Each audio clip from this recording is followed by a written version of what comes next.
성경 말씀 마태복음 7장 12절 말씀입니다.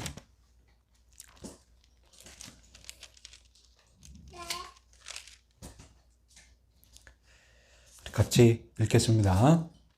그러므로 무엇이든지 남에게 대접을 받고자 하는 대로 너희도 남을 대접하라. 이것이 율법이요 선지자니라. 아멘. 예, 오늘 12절 말씀은 흔히들 골든 룰, 황금률이라고 말합니다. 성경에서 황금률이라는 말이 없는데 어떻게 해서 이 12절이 황금률이 되었을까 한번 알아보니까요. 주 200년대에 로마 제국의 황제 알렉산더 세베루스라는 황제가 자신은 그리스도인도 아닌데 이 말씀을 읽자마자 감명을 받았다고 합니다. 그래서 자기 방에다가 황금으로 이 말씀을 새겨 놓았다고 합니다. 어떤 분들은 무덤에까지 황금으로 새겨 놓았다고 하기도 하고요. 그래서 그 이후로 황금누리다는 말이 생겼다 하고, 어떤 분들은 또 주장하기를 그냥 중세시대에 이 말씀이 너무나도 중요하기 때문에 황금누리라고 누군가 말했는데 그냥 이렇게 알려지게 되었다, 이렇게 이야기하기도 합니다. 저는 개인적으로 이 황금누리라는 표현을 좋아하지 않습니다. 황금누리 있다면 금누리 있으니까 실버룰, 은룰도 있어야 되겠죠. 실제로 어떤 학자는 황금누리 있으니까 실버룰도 무엇인지 한번 만들어 보았다는 그런 얘기도 있습니다. 그러니까 한 구절을 유독 이렇게 특별하게 대우를 하면 다른 구절을 차별하는 일이 뒤따르게 되어 있습니다. 성경 말씀 전체가 황금누림을 믿으시기 바랍니다. 그러나 여러분, 12절이 이렇게 주목받는 이유는 그만큼 의미가 있는 중요한 말씀이기 때문입니다. 그래서 12절이 그만큼 중요한 말씀인 그 현실을 무시하면 안 되겠죠. 12절이 이토록 주목받는 이유, 첫 번째 이유는 당연히 문맥상 이 구절이 너무나 중요하기 때문입니다. 구조적으로 12절은 산상설교의 큰 문맥을 정리하고 있습니다. 표를 보시면 산상설교의 서론, 본론, 결론을 나눌 수 있는데요. 서론은 팔복과 그리고 소금, 빛, 그 본문으로 서론을 시작했습니다. 이제 5장 17절에서 예수님은 율법과 선지자, 즉 구약 성경을 폐하러 온 것이 아니라 완전하게 하러 왔다고 선포하셨고, 이후로 이 율법을 완전하게 순종하여서 하나님이 기뻐하시는 의인이 될 수 있는, 하나님이 기뻐하시는 의로움이 무엇인지를 가르치기 시작하십니다. 이거 본론이 시작된 거예요. 예수님이 가르치신 대로, 예수님이 해석하신 대로 율법을 순종하는 것, 이것이 바로 천국 백성들의 의무고, 그리고 은밀히 가고 계시는 하나님 아버지께 의인으로 인정받는 길입니다.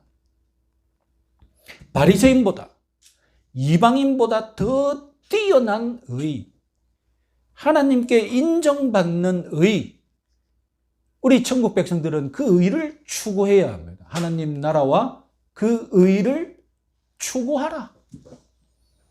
이제 본론을 마무리하시면서 예수님을 본받는 이 천국 백성들이 율법과 선지자, 구약성경, 율법과 선지자를 다시 한번 완벽하게 순종하는 방법을 딱 정리해 주시는데, 지금까지 쭉 설명하시지 않습니까? 지금까지 우리가 어떻게 하면 의로워질 수 있는지 길게 설명하시는데, 이제 한 문장으로 요약해 주시면서 본론을 결론 내리십니다.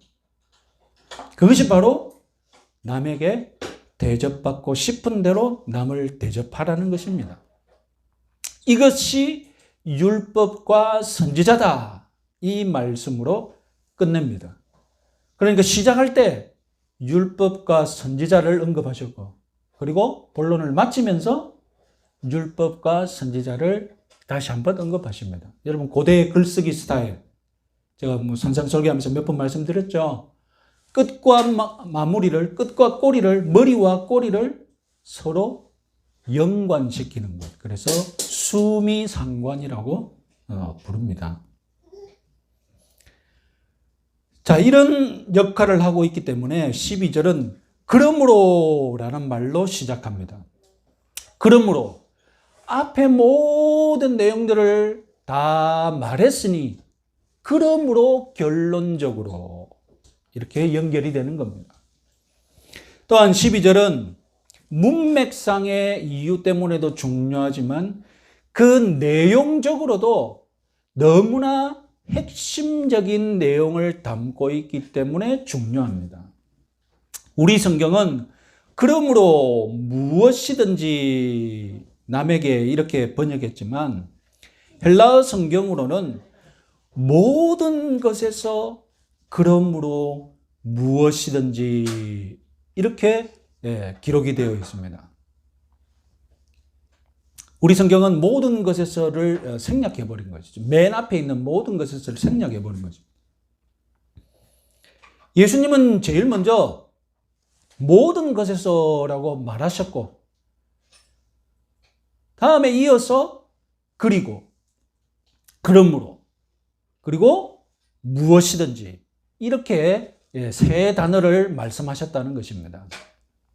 자, 여러분, 모든 것에서 무엇이든지 이 표현은 좀 반복되는 말씀이지 않습니까? 그러나 예수님은 일부러 그렇게 반복해서 말씀하셨습니다. 모든 것에서 무엇이든지 이것은 이 말씀을 듣는 모든 사람들에게 예외 없이 적용되고 만사에 적용되어야 할 중요한 원칙이다라는 것을 예수님은 지금 반복해서 말씀하시는 거예요. 그리고 오늘 본문 12절은 예수님의 가르치심 중에 가장 핵심적인 가르침과 아주 유사하죠. 마태복음 22장 35절에서 40절 말씀 우리 다음 주에 한번 읽어보겠습니다.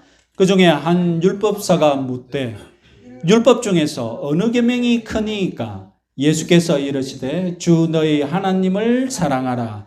이것이 크고 첫째 되는 계명이요. 둘째 내 이웃을 내 자신같이 사랑하라. 이 두 계명이 온 율법과 선지자의 강령이니라. 자, 보시다시피 마태복음 22장의 이 둘째 계명과 오늘 본문이 아주 닮았죠. 둘째 계명은 구약성경 레위기 19장 18절을 인용하신 것입니다. 레위기 19장 18절의 말씀 보시면 내 이웃 사랑하기를 내 자신같이 사랑하라. 이미 레위기에서 가르치고 있습니다. 자신을 사랑하는 것과 타인을 사랑한 것, 자신을 생각하여서 타인도 생각하는 것, 이것이 오늘 본문과 마태복음 22장과 똑같죠. 마태복음 22장의 하나님 사랑, 이웃 사랑, 이것을 어떤 신학자는 예수신경이다라고 표현했습니다. 우리가 사도신경을 고백하지 않습니까? 사도들이 만든 신경입니다. 사도들의 신경입니다. 그걸 본따서 어떤 신학자는 예수님께도 신경이 있었는데 예수신경은 무엇이냐? 바로 마태복음 22장 이 하나님 사랑, 이웃 사랑이라는 겁니다. 충분히 동의할 수 있습니다. 그러면 오늘 본문 12절은 무엇이냐? 오늘 본문 7장 12절은 예수 신경의 축소판입니다.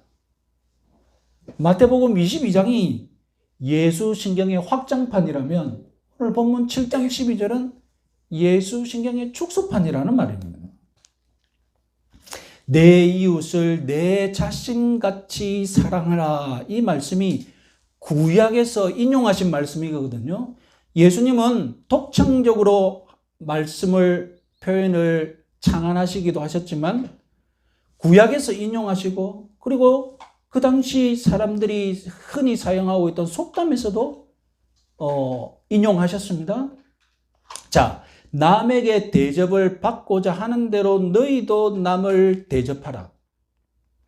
이 말씀도 어디서 인용한 것 같은 말씀입니다. 왜냐하면 조금만 생각이 깊고 그리고 양심적인 사람이라면, 소위 철이든 사람이라면 이런 말씀을 생각할 수 있지 않습니까? 역지사지. 그런 말씀이잖아요.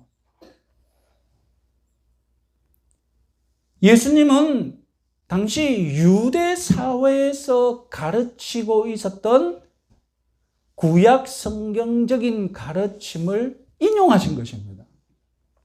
자, 유대 문헌에서 기록되어 있는 유명한 일화를 한번 알려드리겠습니다. 어떤 이방인이 유명한 랍비 샴마이를 찾아가서 이렇게 도전했습니다.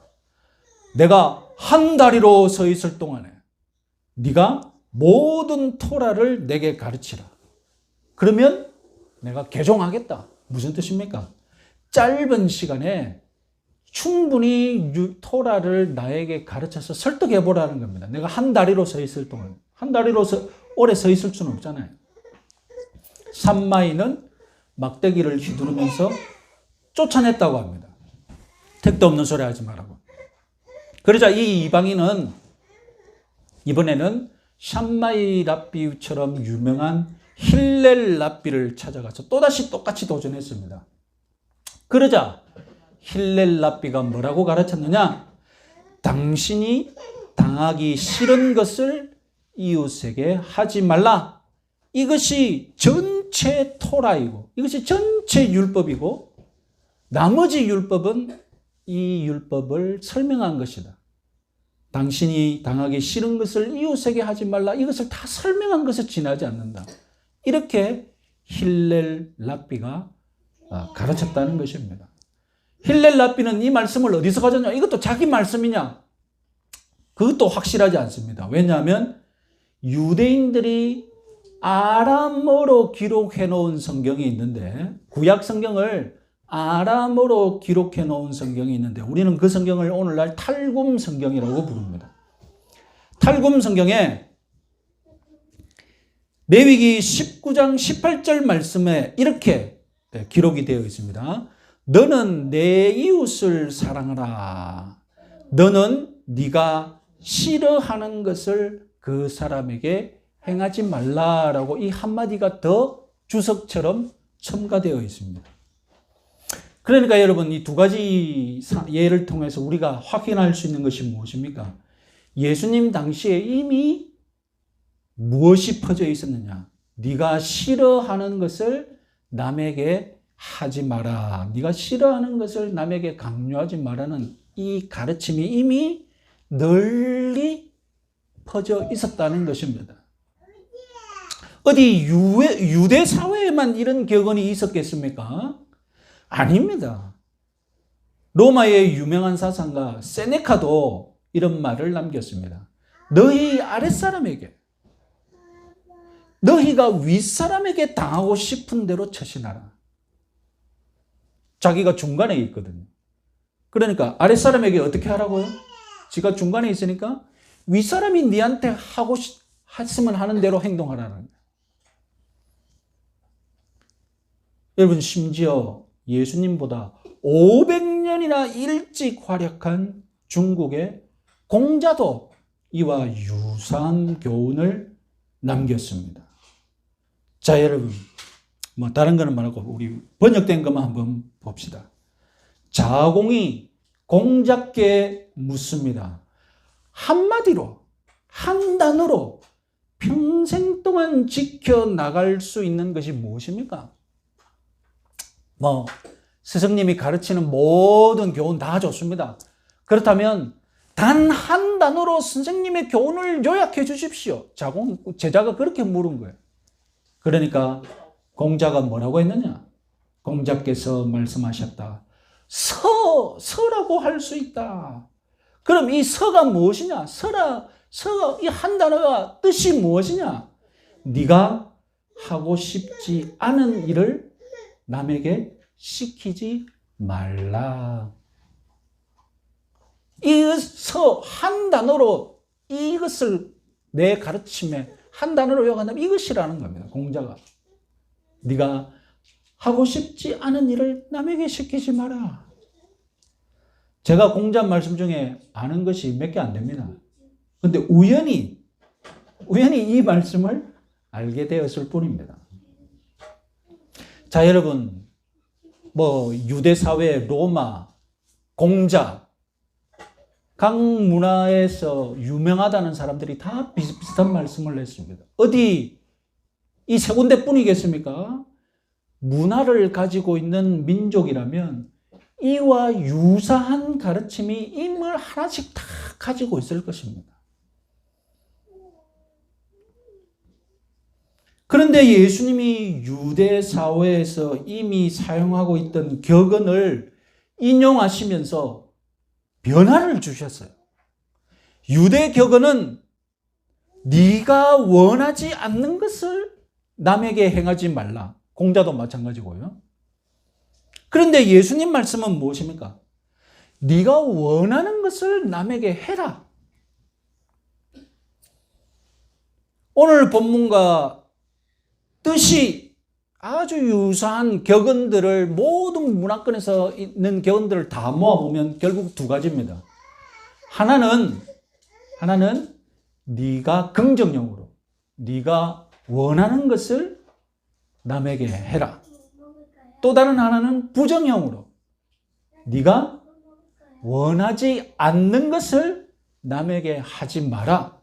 이렇게 긍정형 격언과 부정형 격언으로 다 퍼져 있을 것입니다.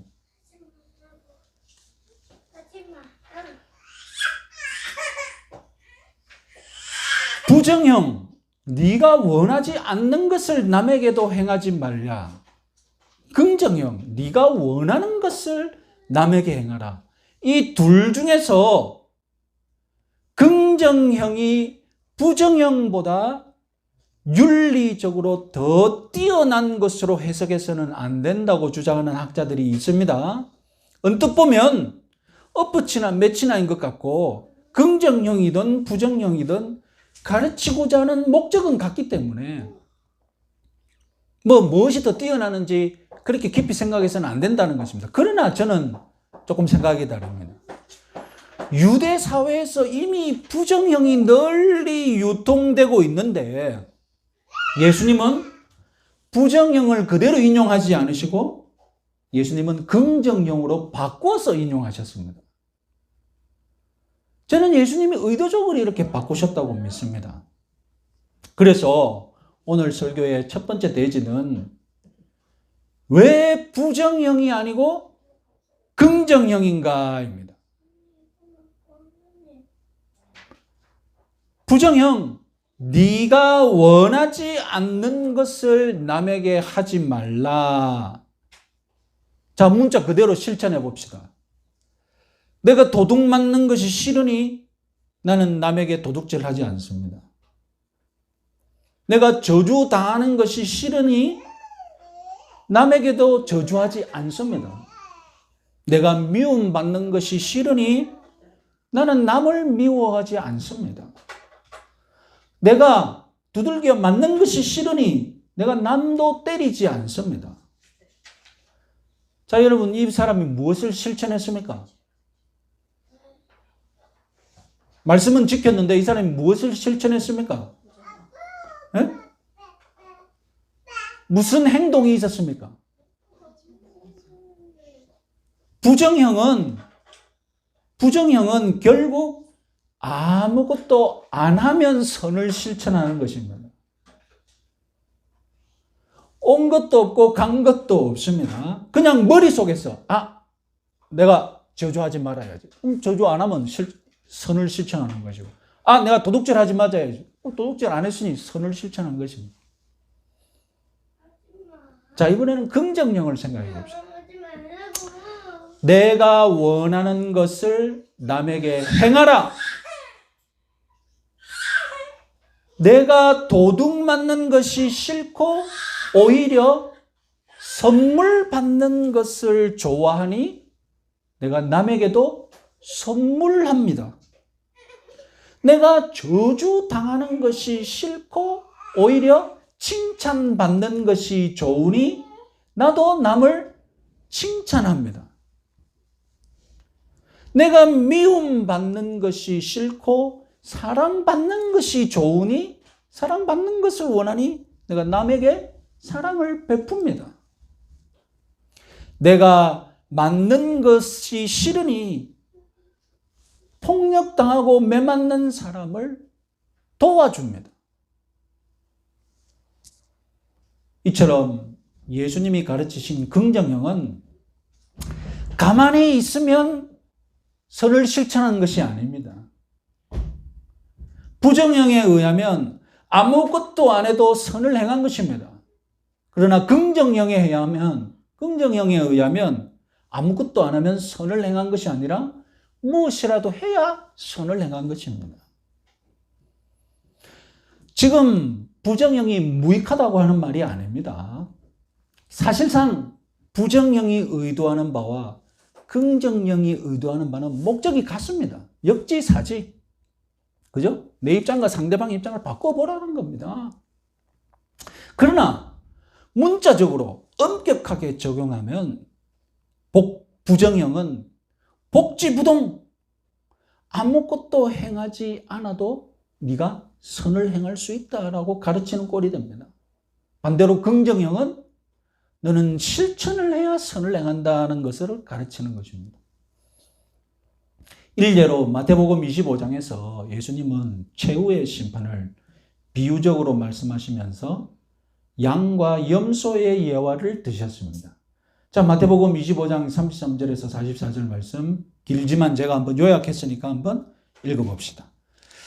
양은 그 오른편에 복소는 왼편에 두리라. 그때에 임금이 그 오른편에 있는 자들에게 이르시되 내 아버지께 복받을 자들이여 너희를 위하여 예비된 나라를 상속받으라.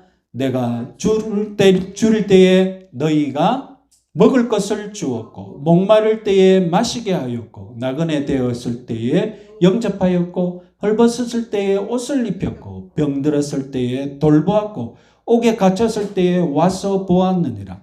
또 왼편에 있는 자들에게 이르시되 저주를 받은 자들아 영원한 불에 들어가라.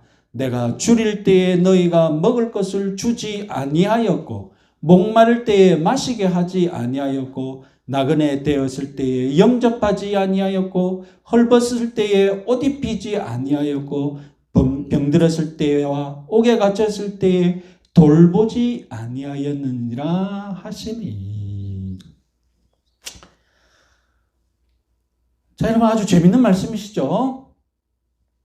주님의 오른편에 있는 양 같은 성도의 특징, 영원한 천국에 들어갈 이 양 같은 성도들의 특징은 무엇입니까? 무엇을 했습니까? 많은 선행을 실천한 것입니다. 그럼 주님의 왼편, 염소 같은 자들, 지옥에 들어갈 자들의 특징이 무엇입니까? 악을 행한 것이 아니라 아무것도 안 한 것이에요. 그럼 염소들은 항의할 수 있습니다. 뭐라고 항의하겠습니까? 뭐라고 변명하겠습니까? 아니 내가 먹고 싶지 않아서 먹을 것 안 줬습니다. 아니 내가 목마르지 않아서 내가 목마르지 않아서 물 마시고 싶지 않아서 물을 안 줬습니다. 이처럼 여러분 부정형은 선행을 베풀지 않아도 된다는 확신을 잘못된 확신을 심어줄 수 있다는 것입니다. 여러분 예수님은 산상설교를 시작하시면서 마태복음 5장 20절에서 이렇게 도전하셨습니다. 마태복음 5장 20절 말씀을 읽어보겠습니다.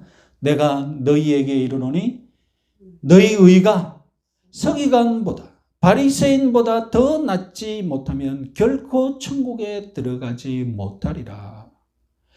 바리새인과 서기관들이 의로움을 어떻게 실천하고 있습니까? 내가 싫은 것을 남에게 행하지 말라. 이렇게 실천하고 있는 거예요.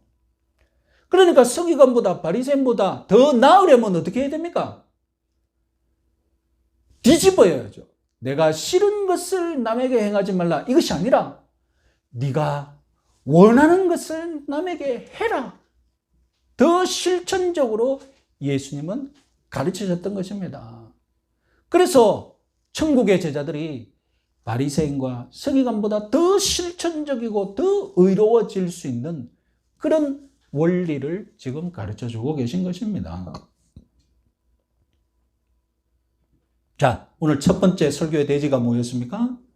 당시 유대 사회에서는 부정형 대접하라. 네가 대접받기 싫으면, 네가 하기 싫으면 남에게 하지 마라. 부정형이 유행하고 있었는데 예수님은 어떻게 하셨다고요? 긍정형으로 바꾸셔서 가르쳤다.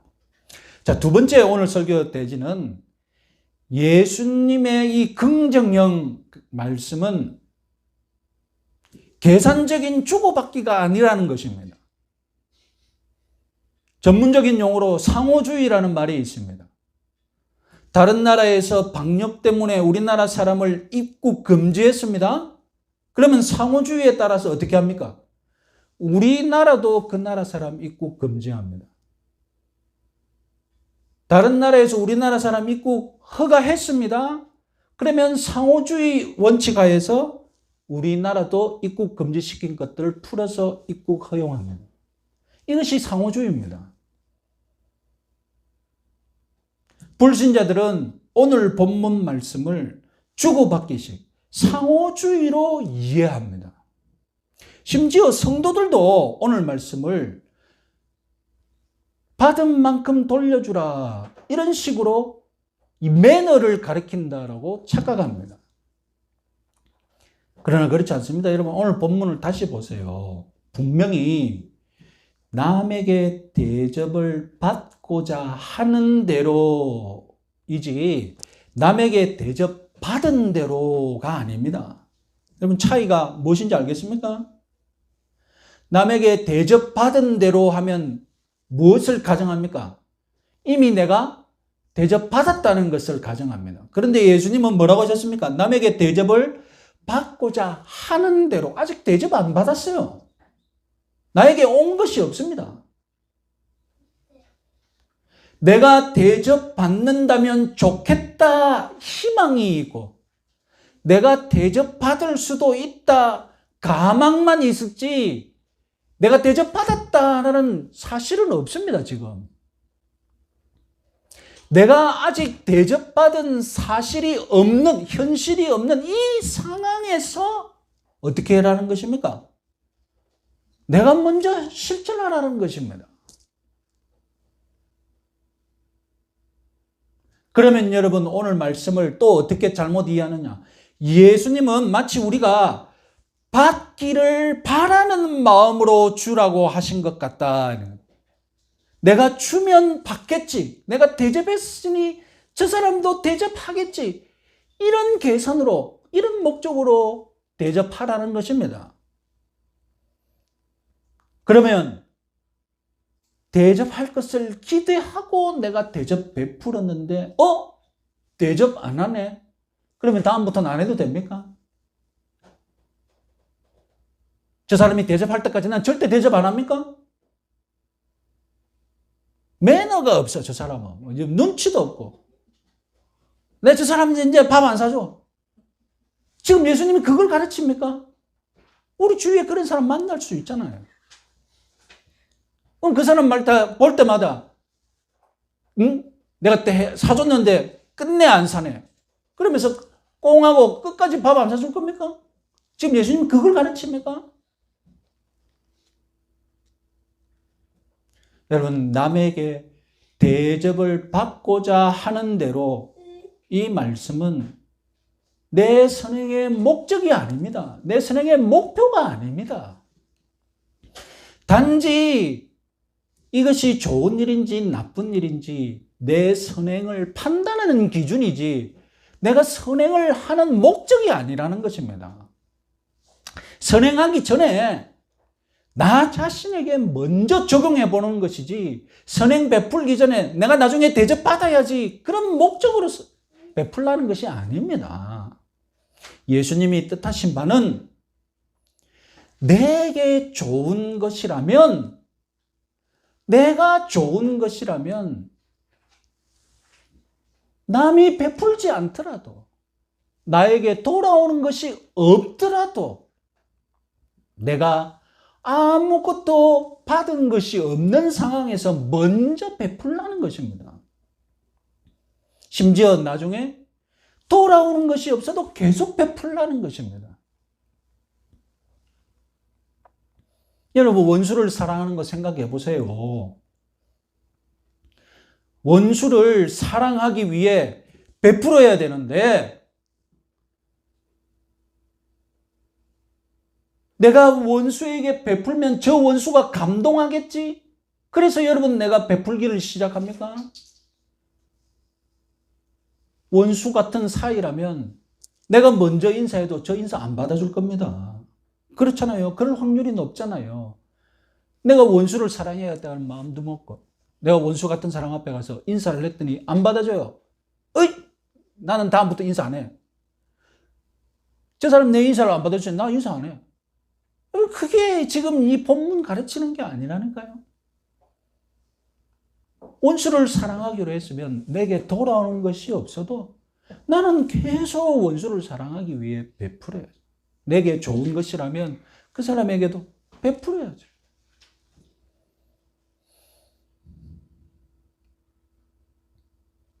예수님의 이 가르침, 소위 황금률이라는 이 가르침은 황금을 서로 주고받으라는 가르침이 아닙니다. 착각하시면 안 돼요. 왜 믿지 않는 사람들도 이 구절을 좋아하는 이유가 서로 주고받으라는 것으로 착각하고 있기 때문에 좋아해요. 이 구절은 서로 황금을 주고받으라는 말이 아니에요. 그러면 무엇입니까? 황금을 내가 먼저, 내가 일방적으로, 쌍방이 아니라 일방적으로 베풀라는 말씀인 거예요. 그러니까 이 말씀은 일방적으로 내가 손해보고 내가 희생해서 좋은 것을 먼저 주라는 말씀입니다. 먼저 받고 싶은 마음, 내가 주었으니 너도 나에게 베풀어야 한다는 그런 상호주의를 기대하는 마음, 그것을 없애는 말씀이라. 그것을 아예 생각하지도 말라는 말씀인 거예요.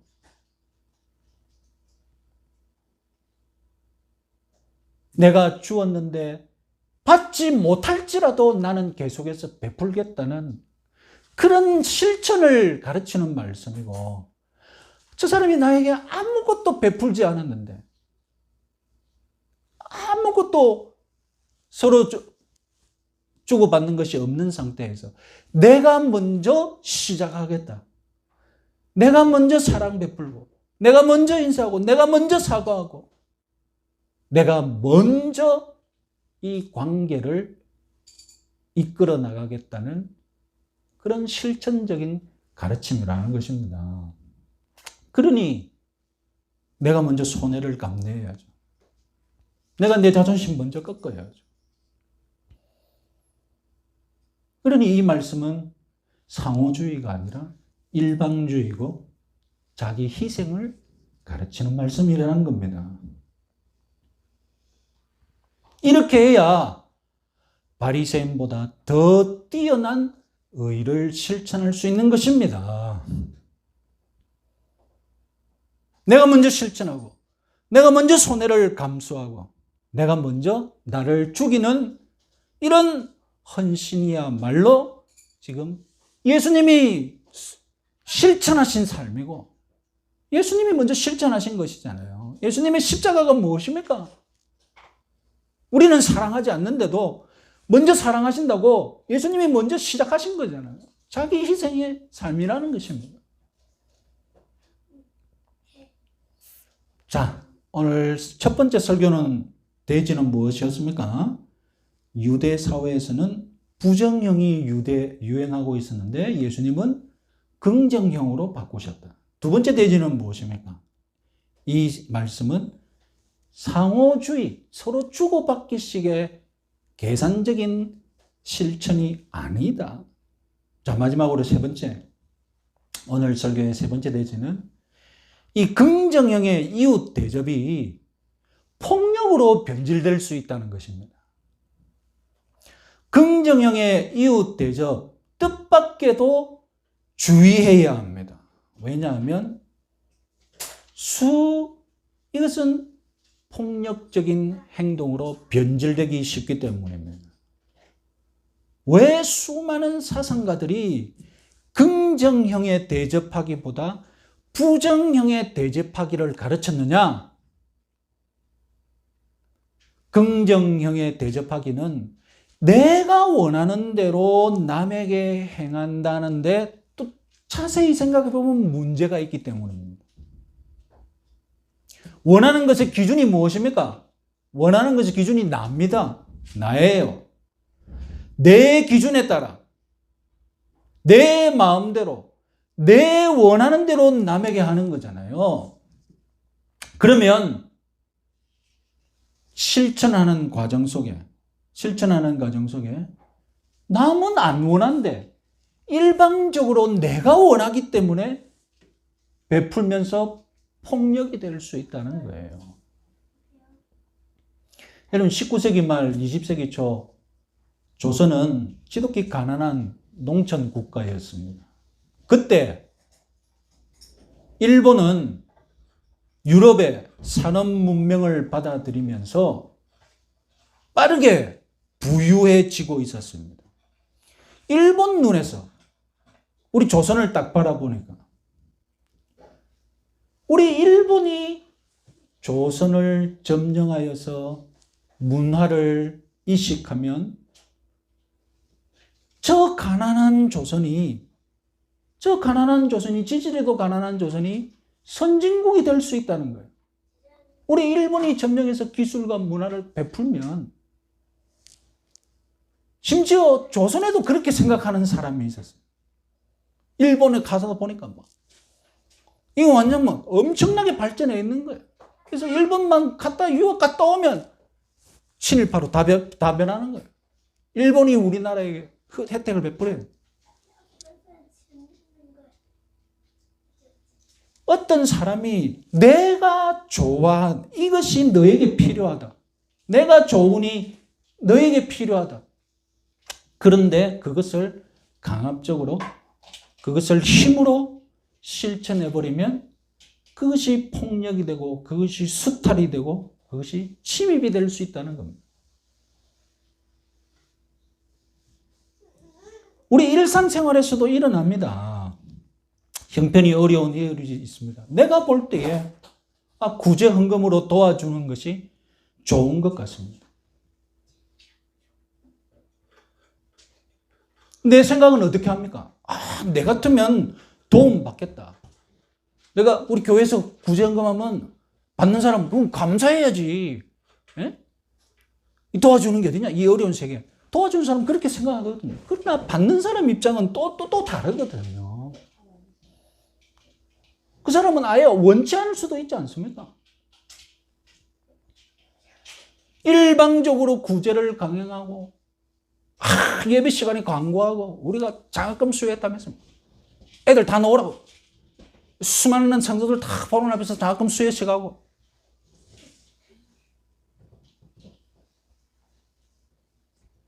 그것이 바로 여러분 갑질이 되는 거죠. 갑질이 되는 거죠. 나는 사랑을 베푸는 건데 나는 사랑을 베푸는데 갑질이 되는 거예요. 그 갑질이 아니고 뭡니까? 안 오면 그 장학금 안 준다고. 와서 장학금 꼭 받아가라고.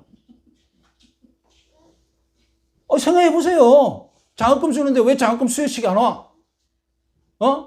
예배에 꼭 참석하고 성도들 앞에서 장학금 받아가라고.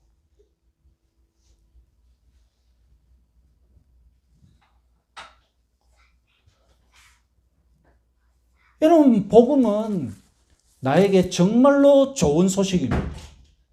은혜로운 소식이죠. 복음은 다른 사람에게도 좋을 것입니다. 그래서 우리는 복음을 전합니다. 그러나 복음 전도가 폭력이 되지 않게 지혜롭게 전해야죠. 우리가 지금 수주전부터 생각하고 있는 뱀같이 지혜롭고 비둘기같이 순결하라. 여러분, 이 말씀이 언제 예수님이 가르치신 말씀입니까? 뱀같이 지혜롭고 비둘기같이 순결하라는 말씀은 그 상황이 언제 나온 말씀이냐? 제자들을 전도하기 위해 파송하는데, 그 파송하기 직전에 예수님이 제자들에게 너는 전도할 때에 뱀같이 지혜롭고 비둘기같이 순결하라고 하신 말씀입니다. 우리 신자들은 무례해지기 쉬운 이유가 있습니다. 우리 신자들은 폭력적으로 변하기 쉬운 이유가 있습니다. 신자인 내 기준으로 볼 때에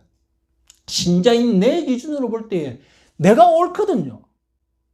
이건 무엇으로도 양보 못 하거든요. 내가 진리대로 산다는 것을 나는 절대로 포기할 수 없거든요. 그러니 불신자들 너희들은 좀 무식한 것들은 그냥 좀 받아들이라는 겁니다.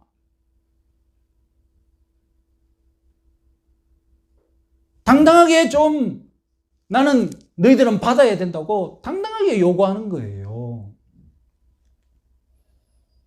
바로 불신자들이 가장 혐오하는 것이 이런 믿지 않는 불신자들의 그 교만한 태도, 그 자신만만한 태도 아닙니까? 대표적인 것으로 지하철이나 공공장소 앞에서 큰 소리로 예수전당 불신지옥을 외칩니다. 제주도에서는 지하철이 없으니까 이런 모습 못 보시죠.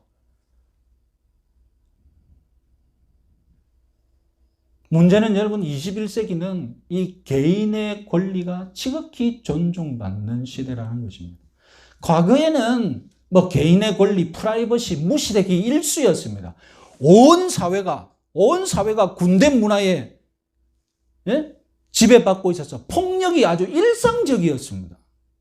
심지어 교회에서도 선배들이 후배들을 집합시켜 놓고 단체로 빠따 때리는 그런 문화를 우리 20세기 때는 살고 있었거든요. 지금은 구속당하죠. 지금은 그랬다간 구속당하죠. 학교에서는 선생님이 구속당하고 있습니다. 햇빛만 가려도 일조권 침해로 소송합니다. 이런 시대에 예수천당 불신지옥을 공공장소에서 크게 외치는 것, 그것은 남을 배려하지 않고 철저히 나 자신만 만족하는 전도 방법이죠. 불신자들 너희들 어떻게 생각하건 나는 내가 좋은 복음을 선포했으니 나는 내 할 일 다 했다. 지옥 가는 죄인들 너희들 받아들이건 안 받아들이건 나는 복음을 다 전했으니 내 할 바는 다 했고 이제 너희들 책임이다. 이런 식으로 자기만 만족하는 복음 전도 방법이죠. 이것이 바로 영적인 폭력입니다.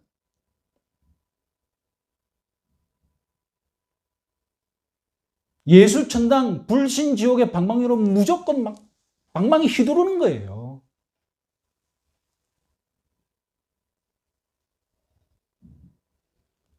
(20세기) 사회는 우리 대한민국 전체가 폭력의 일상적인 사회이기 때문에 교회에서 폭력을 휘둘러도 사람들이 다 이해해 줬어요. 아이고 여기저기서 다 두들겨 패는데 교회라고 안 두들겨 패겠나?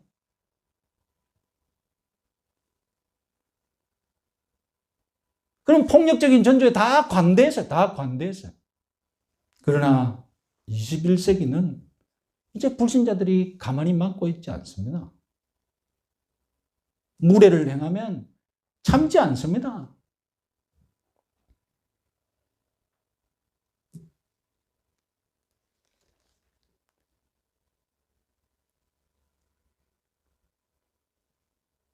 우리는 지금 긍정의 황금률을 실천함에 있어서 내가 좋다고 판단하는 거.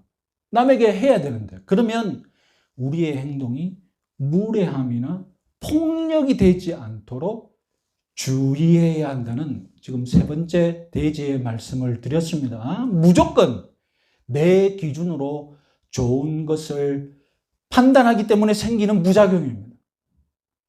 내가 행하는 선행, 무례함이 될 수 있음을 인정하시기 바랍니다.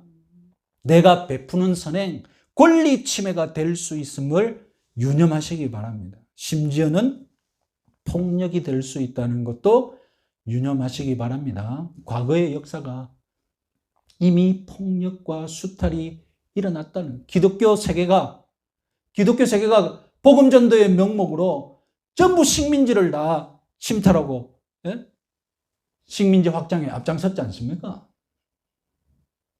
오늘날 우리는 이웃 대접하기를 실천함에 있어서 더 지혜롭고 더 조심하고 더 겸손하게 무례하지 않게 이웃을 대접해야 함을 믿으시기 바랍니다. 자, 말씀을 정리하겠습니다. 오늘날 계산이 분명하고 조금의 손해를 참지 못하는 사회 속에서 살아가는 우리들에게 예수님은 엄청난 도전을 해오십니다. 대접받고자 하는 대로 먼저 대접하라. 돌아온 것이 없어도 계속 대접하라. 이 말씀을 지혜롭게 실천해야 합니다. 내가 대접하는 것이 무례하지도 않고 폭력적이도 되지 않게 지혜롭게, 뱀처럼 지혜롭게 사랑을 베풀어야 함을 유념하시기 바랍니다. 이번 한 주간도 먼저 손해를 감내하고 내 이익을 추구하지 않고 먼저 희생하시는 여러분들 되시기 바랍니다. 찬송가